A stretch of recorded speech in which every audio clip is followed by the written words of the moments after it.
Hi everyone, how are you guys doing? I'm Rebecca Lamis. I'm here to chat all things DAOs with you today, focusing in on one of my most recent DAOs, UnicornDAO, but also just use this as an opportunity to answer any and all questions you guys might have about DAOs. So I'll kind of jump into it. I'll first give you a little background on myself and the work I've been doing, and then kind of launch into anything and everything I can answer for you guys. So I am an OG DAO gal, been around since 2017, 2018. Quickly joined after the big DAO crash, as we all know, the OG DAO and the Ethereum network. So when I first joined, it was really interesting because I was learning as much as I could about Web3. In my own personal life, I did a lot of work with organizing, unions, nonprofits, and things of that nature, and co-ops.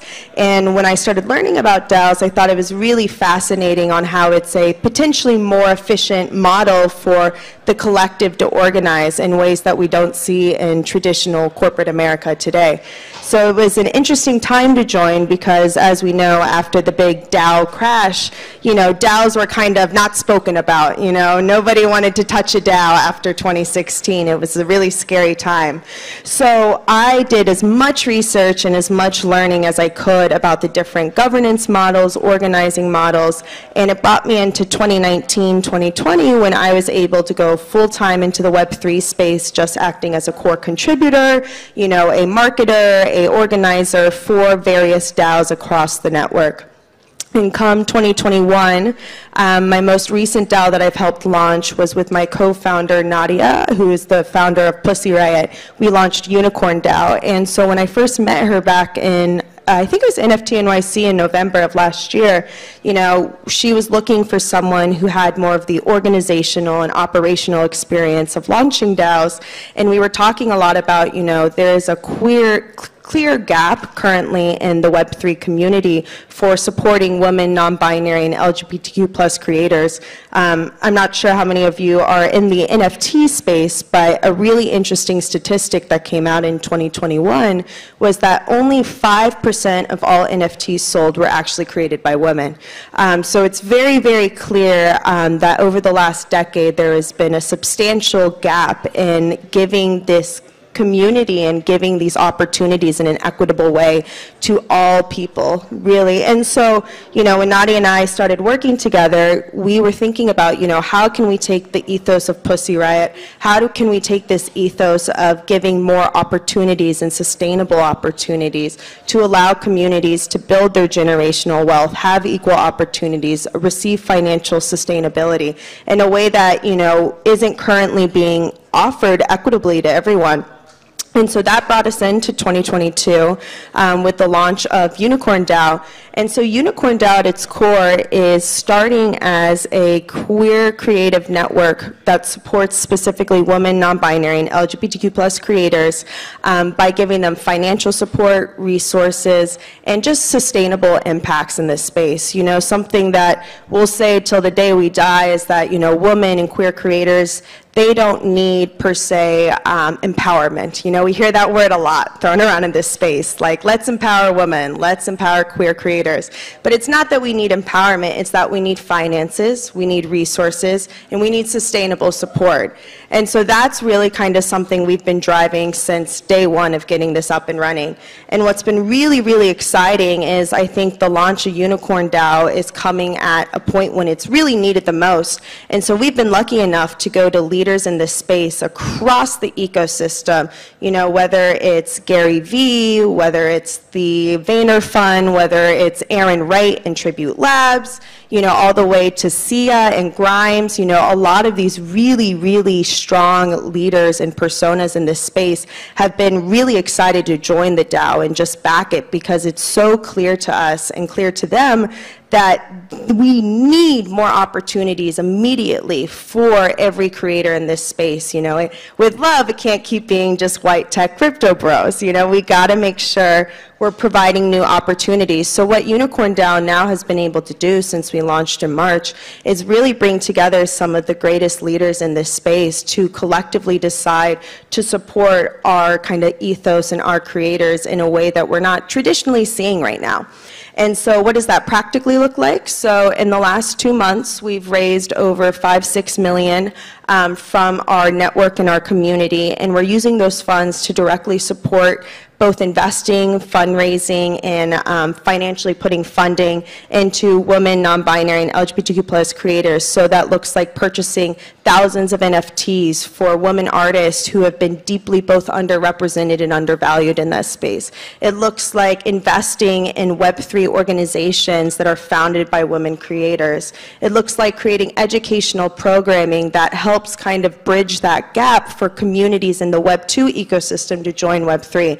And you know, we've only just got it started in the last couple months, but already the amount of interest and excitement around it is really, really breathtaking and really, really showcasing that there needs to be more work like this happening. You know, one of the most both sad and powerful things I would say about this is when we started talking to different women creators in this space, people like Latasha, Olive Allen, Claire Silver, et cetera, and we were kind of telling them what we were trying to create and do with UnicornDAO. Every single one was like, I haven't had the opportunity to talk about this. You know, they have not had a space where they can come together with other leaders who are of an equal mindset of them to really talk about how kind of messed up the space is right now and how little equitability of opportunities there are. And so it's why it's made UnicornDAO all that much easier to launch and really kind of hit the ground running, because there is such a kind of clear need, as I've said, for this type of work. And so kind of over the next kind of 6 to 12 months, UnicornDAO is going to continue to grow, continue to raise funds for this kind of impact work that we're looking to do, and onboard as many community members as we can. And you know, we're really just in the baby phase, having launched a couple months ago, but you know, the amount of kind of PR traction we've gotten, the amount of support, the amount of, you know, really well-established artists that have started to work with us, you know, Beeple, for example, he's loving what we're up to, has been really kind of a clear sign that this is what needs to be happening. And so, you know, for today specifically, I wanted to give you a little more background on UnicornDAO, but I also want to emphasize, you know, I have been kind of doing the governance models, the organizational and operational models for DAOs since 2017, 2018. And so when Consensus reached out to me about doing a talk with the DAO House, you know, we talked about really wanting to emphasize it as a time for me to answer any and all questions really that folks might have, whether it's about my specific work, whether it's about the different models of DAOs, the way you can start it up and run it. So I'll kind of give you a couple minutes on just my philosophy of DAOs. I know we all have different ones, and then really just open it up to questions from you guys to really answer anything and everything you might have. So one of the most, I guess I'll start with one of the most common questions I get is, you know, how do you decide to launch a DAO? How do you decide to create a governance model for your DAO, et cetera? And what I really like to emphasize to people, and you know, we're in a DAO house, so I'm assuming most of you have kind of the background on DAOs, but you know, DAOs in themselves are just another form of an organization, whether it's a cooperative, whether it's a corp, whether it's an LLC, a nonprofit. DAO is a next level of organizations for the traditional business model. And every DAO is different, but I think the most common model you're going to see out there is similar to that of a cooperative, where the collective gets to decide together what happens within the DAO, where the funds are going, what you guys are investing in, what we're creating, et cetera, and even who has more leadership or more power within the DAO itself. So it's really hard to say, you know, there's a clear one model of how you create and develop DAOs, because just like a company, you know, every structure is going to be different from organization to organization depending on what the DAO needs.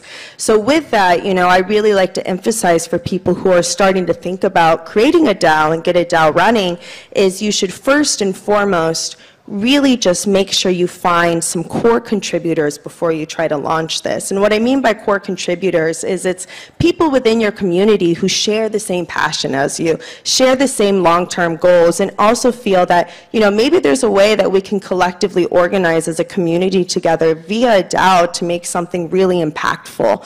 And, I've seen a lot of DAOs that, launched on social media before being able to bring that core group in to get a core model up and running. And then they'll have thousands to tens of thousands of people in their Discord and on their Twitter page.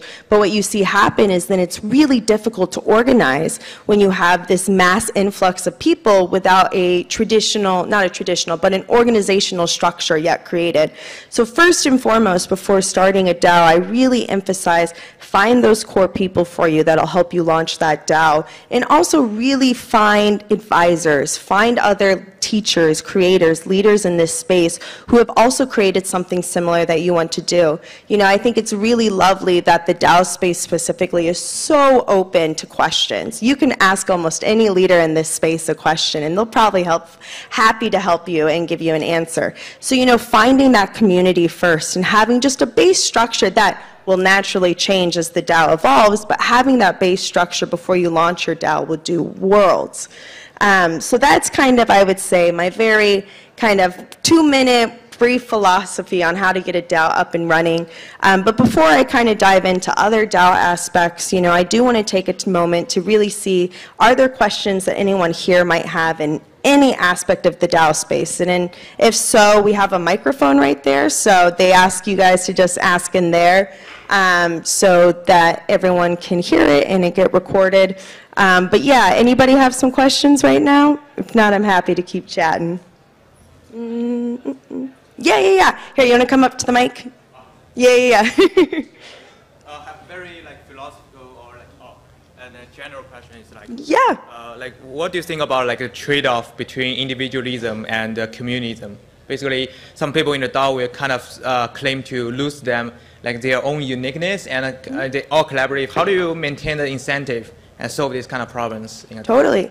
No, I think that's a really great question, and I think something that the DAO ecosystem is experiencing right now is figuring out how to compensate people long term. There's a lot of DAOs, I think, that don't have that compensation model figured out before they start taking kind of community members to work within the DAO. And as a result, as he kind of spoke in, this is something we talk a lot about, is then we receive burnout. It's really hard to be working full-time on a project or even part-time without the correct incentives and compensation long term. And so what I really, recommend to most DAOs is I truly believe the most successful DAOs figure out a way to allow core contributors to come in and out. Being able to build a model where people can come in and contribute and do the work when they feel it's time for them and feel like they have the time to commit will allow the DAO to do worlds long term, because the last thing you want to do is, require something from your DAO members that they can't give at the moment, and then it pushes them away.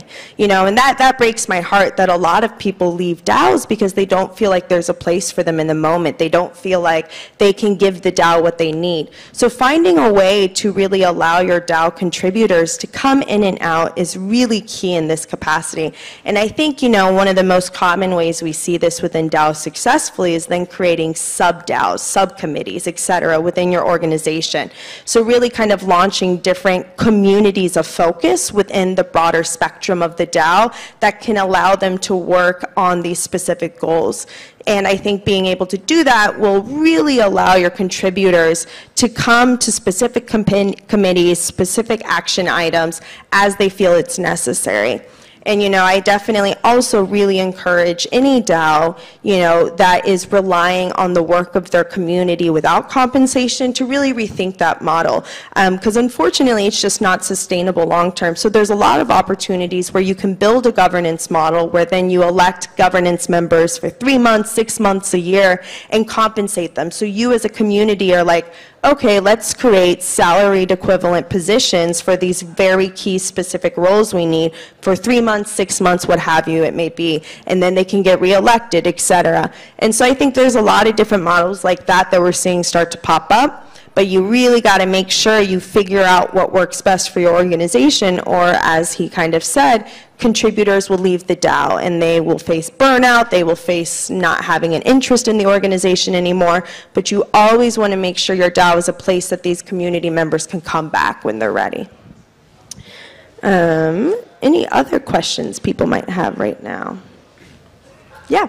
I got one for you. So I've been looking at a few of the DAOs to invest in the NFT world, and one of the issues that I've just been struggling with or grappling is, how do you balance out an exclusive community that you're trying to make inclusive?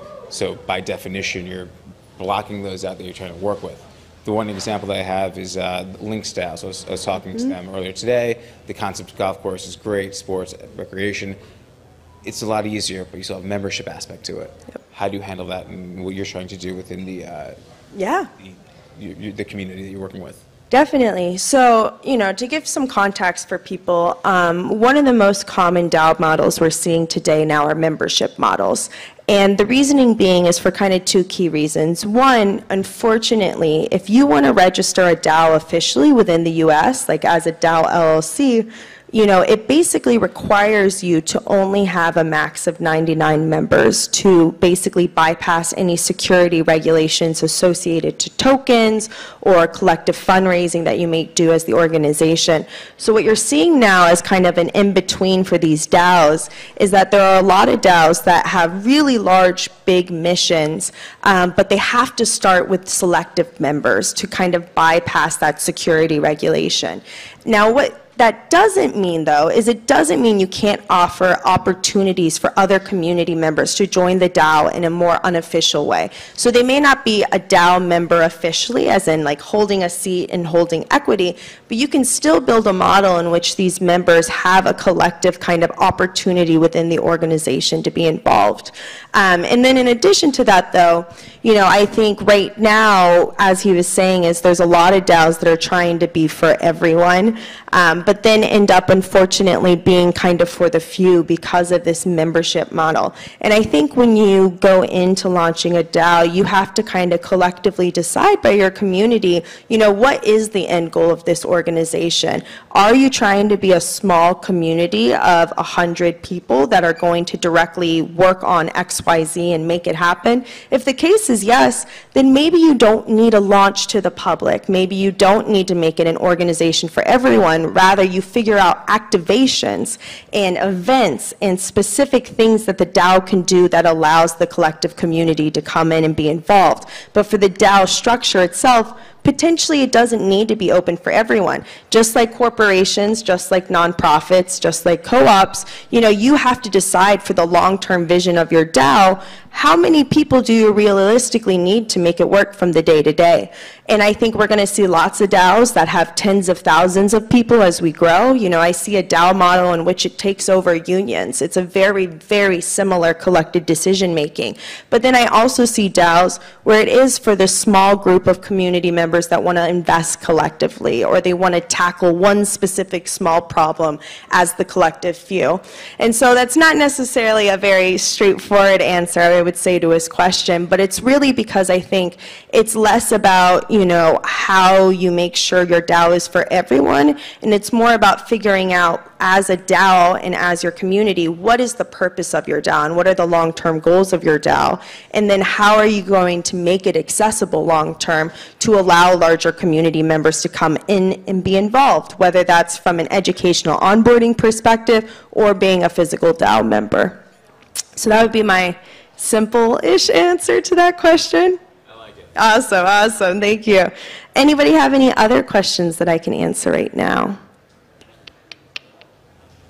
Yeah. What do you think about the DAO laws that have passed in Wyoming and Tennessee, as well as the DAO language in the Lamis kilogram? Yeah, so for those that couldn't hear, he was asking what my thoughts are on the current DAO laws that have passed from state to state. So currently we have it in Tennessee, Wyoming, and Delaware are the three places that you can legally incorporate a DAO. So what's really interesting about So I guess I would say I have a lot of feelings, both politically and legally, on where things need to go for the future of DAOs. I think it's a really great step that we're seeing state by state legislation being passed to allow DAOs to launch. But at the end of the day, the DAO legislation that is being created is not for the collective, and it's not for the many. They're passing legislation that allows DAOs to happen for the few, and they're passing legislation that more mimics an LLC version of a DAO. And I think, one of the biggest value propositions yet of DAOs that, we as an ecosystem have barely touched on, and definitely from a legal perspective they have not touched on, is the way to incorporate a DAO that allows it to act as a nonprofit, act as a cooperative, act as a 504c, etc. And what's really interesting about those models is, take a nonprofit today. There's a lot of problematic things with nonprofits. Not all of them, but there are a lot of them that are this very top-down structure. You give them your money as a donation, and you don't really know where the funding goes. And you hear a lot of kind of corrupt things that happen afterwards of where the funding is streamlined. And so what's really unique is, now let's say we apply a DAO to a nonprofit.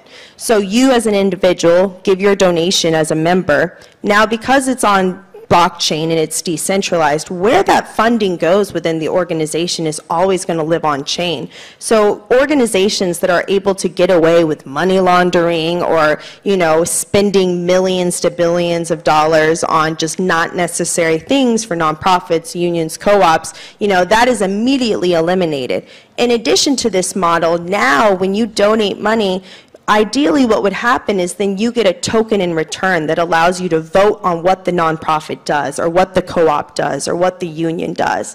And so these models that we're creating within DAOs already exist out there for the most part. They exist out there, but what they don't exist with is with this technology that allows us to scale and grow. It allows us to be decentralized and for community members across the globe to vote collectively, and really make a much more larger and substantial impact on what the organization is doing. And that's something we have never in human history realistically have.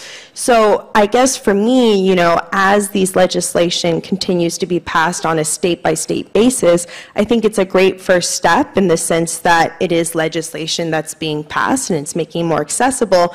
But by and by, what we're seeing is it's not really legislation that is being created by the DAO creators themselves. It's not legislation that is really focusing on what we as a community need to see happen for DAOs to be legalized and incorporate DAOs. And we definitely are seeing a very kind of small-minded mindset behind this DAO legislation, that it only applies to a very specific DAO model, like the 99-member model, like the LLC model. And it doesn't allow us to incorporate DAOs in the way that most of us need it to be incorporated. And I personally, the way I think you bypass this is, I'm waiting for it to happen, is I think there needs to be, and we've seen both Andrew Wang and Andrew Yang have been kind of really behind it, is they've been recently putting together a lobby DAO, which I'm really intrigued to see how that plays out. But I think as a collective, what we as a DAO community really need to see happen is mass organizing to allow us to build these policies and write them down on paper on, like, this is what we need to succeed. And by doing this and by incorporating in this kind of DAO model legally within the US, then what will happen is we're going to create enormous new revenue streams and new financial models for the everyday person that will really create a much more sustainable ecosystem and really support other organizations in revitalizing their community and creating a new model that may help it run better. So I think there's a lot that still needs to be done and a lot to be changed from a legislation perspective. And my hope is that there's some more collective action among our community members that allow us to really put in the time and energy to reach out from local politicians to national politicians to be like, hey, this is what we're building. This is going to have very long-term impact for our community and your community. This is what needs to be passed from a legislative perspective. And I personally have lots of big plans in the coming years, from a potential how we could have people run for office on a local level to help kind of enact these policies to help local communities in building their generational wealth. But yeah, I think it's just getting started, and I think there's a lot more that needs to be changed and done to actually make it accessible and what we as a community need. Yeah. Any other? Yeah. So two separate, probably totally separate questions. One is, how do you get people who, I mean, we're in a bubble here and we all know what we're talking about, but how do you get people that we need to be in a DAO that have absolutely no idea what a DAO means is, so that's my first question. And the second question is, with regards to raising funds, are you, because the gentleman asked about paying people to be in the DAO, but aren't the people that are coming in the DAO donating? I mean, so how does that work? And how do you get that separation, or do you? Are you getting investors? Is it a VC kind of thing? Yeah, so to start with the first question on how you get community members involved in this space that need it the most but don't necessarily know how to start.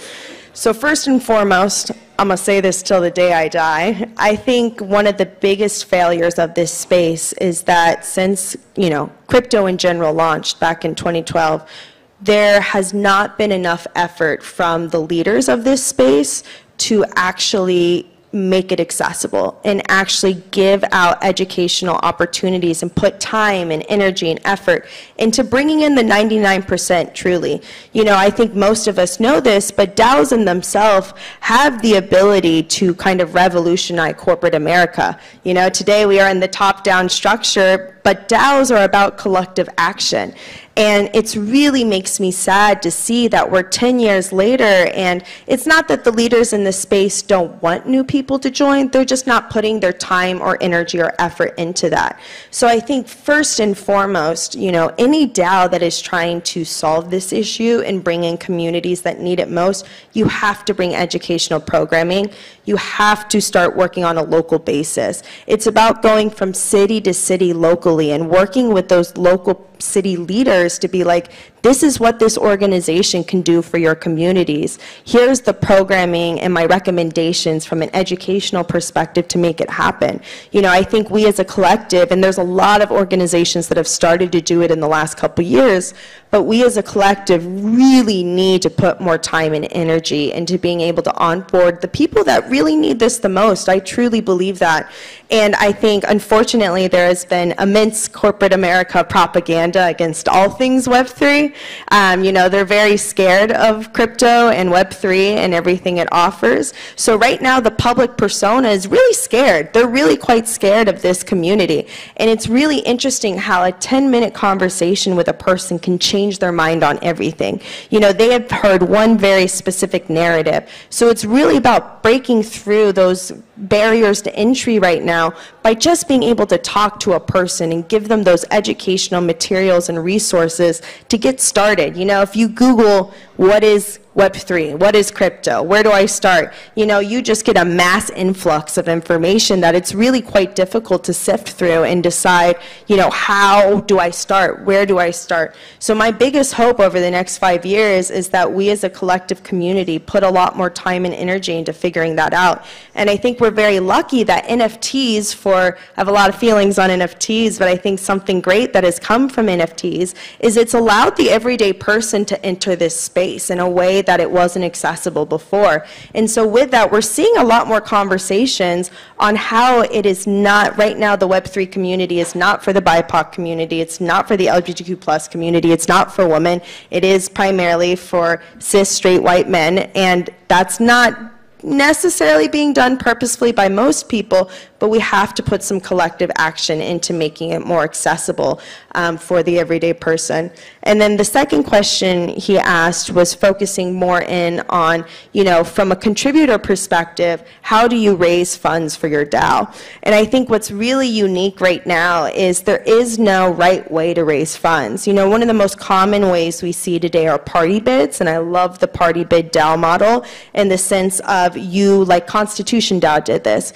You put out an idea out there, and then anyone that contributes funds, whether it's $10 or $1 million, they get a token equivalent for being a part of that contribution that then allows them to have governance. I think that's one really great creative way to be able to raise funds. I think another great way is to also kind of, as we were talking about, is have investors. Depending on what your long-term goal is with your DAO model, maybe you have individual investors that come in that just want to support your organization and going and up and running. And then I think a third way that we haven't even begun to see yet is once DAOs have nonprofit counters, what we're going to be able to see is people are going to be able to donate to these DAOs and be able to get tax-deductible funding opportunities by donating to this DAO in the long-term goals. So, I think there's numerous different ways that we can raise funds for DAOs, but it's really just beginning, and it's really wonderful to see these opportunities start to be explored. So I think I'm at the end of my time here, but I just really wanted to say thank you guys all. You can follow me at Rebecca Lamis on Twitter, and I'm more than happy to answer any and all questions you guys have. Feel free to send me a DM. Thank you guys again.